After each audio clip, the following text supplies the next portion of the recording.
This floating market is often described as one of the busiest and most vibrant places in the Mekong Delta.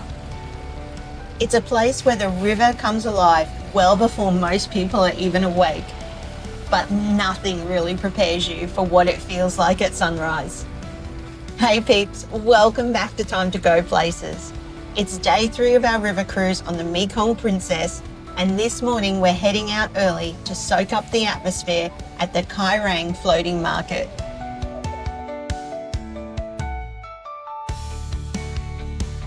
We had to get up early and we left the ship just after sunrise and travelled by small boat towards the market.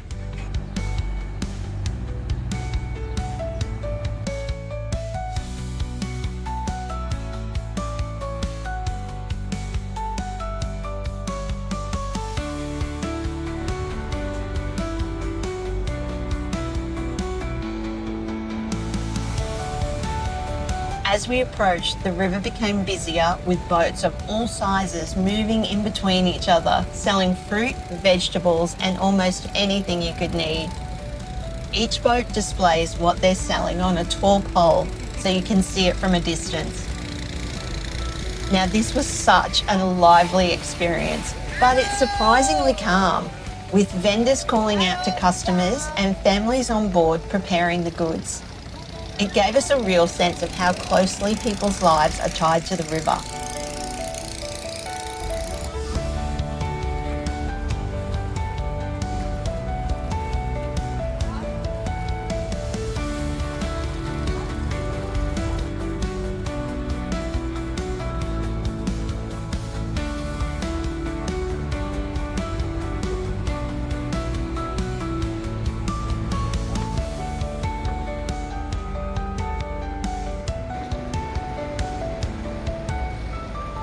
As the market began to settle into its morning rhythm, we continued along the river to a small family-run noodle shop.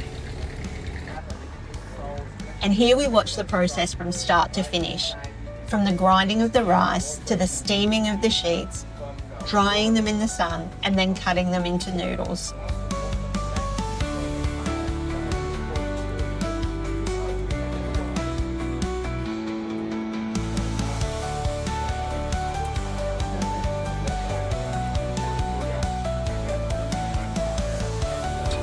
Camera ready?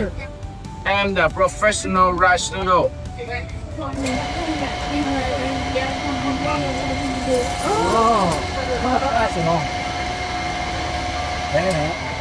Rice noodle, ladies and gentlemen.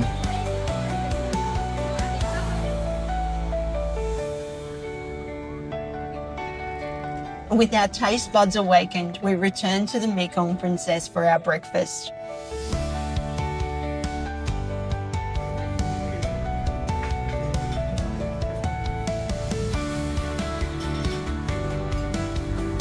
As the ship continued its journey, the river shifted into a quieter, more rural landscape, and this gave us a different perspective of life in the Delta.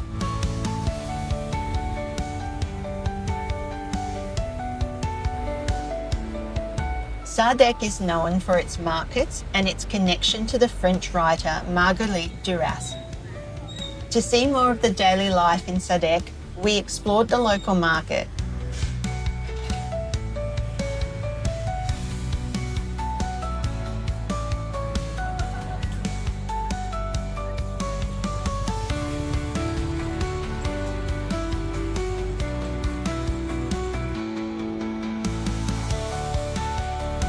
In the afternoon, a sampan brought us to Hua An. This is a village framed by rice fields and orchards. Following winding, quiet country roads, we were carried through the landscape and deeper into the community.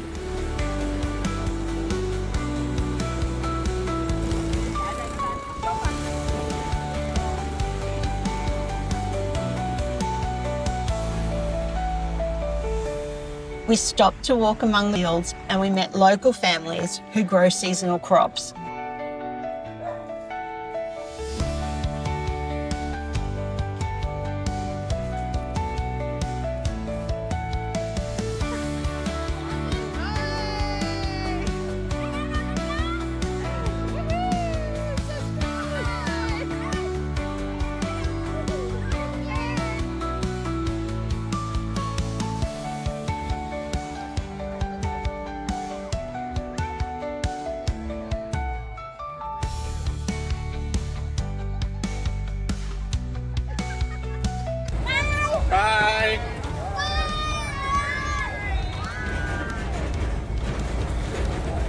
Our journey then continued along a busy canal known for its rice milling workshops, where boats constantly arrived to unload rice from all across the region.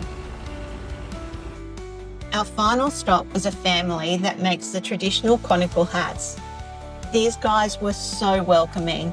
We came into their home and they showed us how each hat is crafted. So that's the first step. Need to iron. Okay? The most technical, she needs to use the hand to divide the length around the frame.